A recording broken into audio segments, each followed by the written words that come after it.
Oh, Canada. Canada has lost its marbles and its freedom, and that's sad.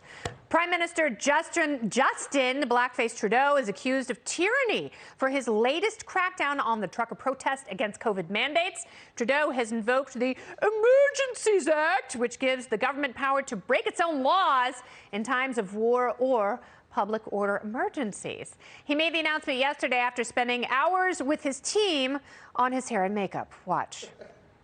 The federal government has invoked the Emergencies Act to supplement provincial and territorial capacity to address the blockades and occupations. We're entering the third week of illegal blockades that have been disrupting the lives of too many Canadians.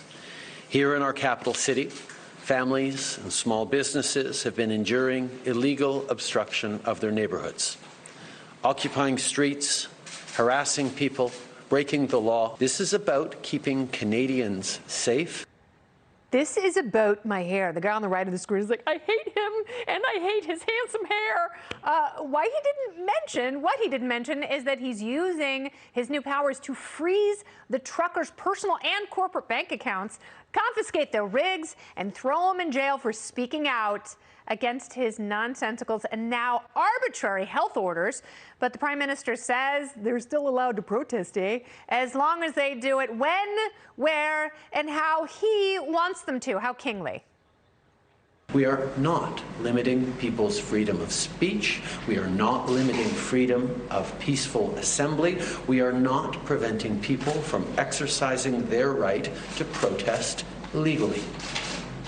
We are reinforcing the principles, values, and institutions that keep all Canadians free.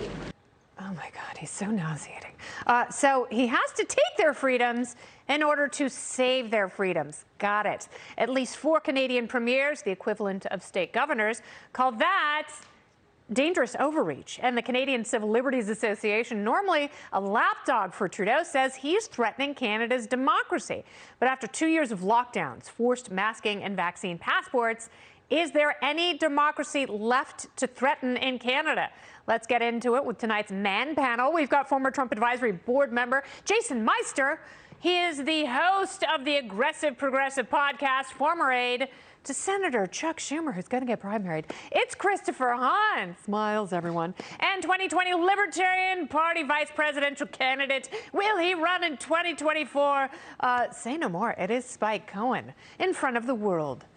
And once again, God rest Larry King's soul. And PJ O'Rourke. I was devastated to hear about PJ O'Rourke. More on that later. Yes. All right, so I will start with you, Jason, because you called Justin Trudeau a tyrannical fascist. I am not going to correct you. Why do you sum him up like that? Kennedy, it's really simple. I mean, if you think about it, when American cities were burned to the ground by BLM and Antifa, the left called Donald Trump a tyrannical fascist, right? But when Justin Trudeau gets honked at, he declares martial law and seizes truckers' bank accounts without due process. These truckers are not a threat to the Canadian citizenry. Justin Trudeau is the threat to the Canadian citizenry. These truckers are holding candles, they're waving the Canadian flag, they're singing the national anthem, and all they're doing is asking for the government to treat them as equal participants in the society.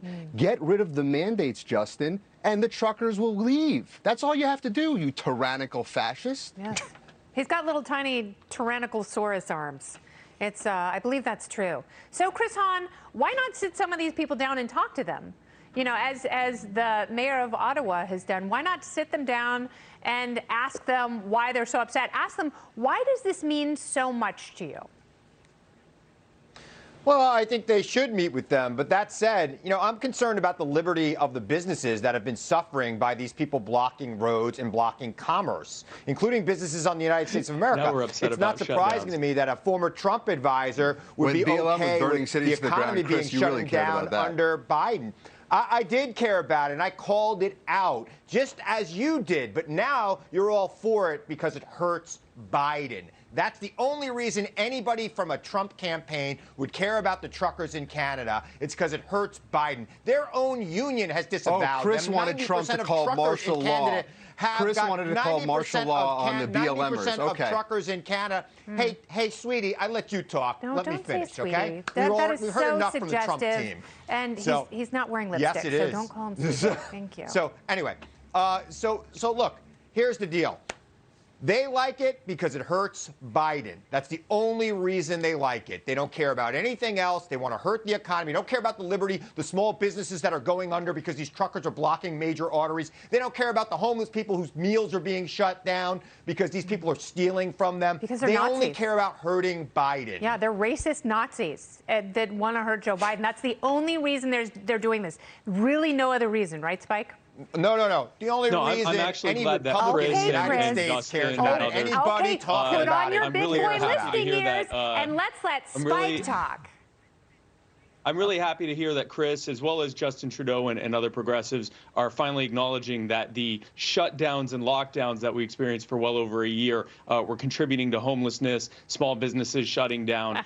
They're very upset about a couple of border closings. Now, the entire border was shut down for over a year. Anyway, the reason that Justin Trudeau is invoking the Emergencies Act for the first time in Canadian history is precisely why I think it will fail. They've already proven, the Freedom Convoy has already proven that government power is not a real thing. When a small and irate enough minority of people simply refuse to comply, especially in a country like Canada, which doesn't have a police state nearly the size of the U.S.'s, if they simply refuse to comply, the government really can't do anything about it. I don't know yet, and it remains to be seen if Trudeau will be able to successfully stop them. But if he's not able to stop them, then everyone that is watching right now, other protest groups, people who typically comply with orders and mandates they think are stupid and useless, even common criminals, are going to look and see the government has no ability to stop this. And like was said at the beginning, Trudeau has said from the beginning that all options are on the table. There is one option that ends all of this immediately, and that's ending the mandates. And that's what should have been done from day one.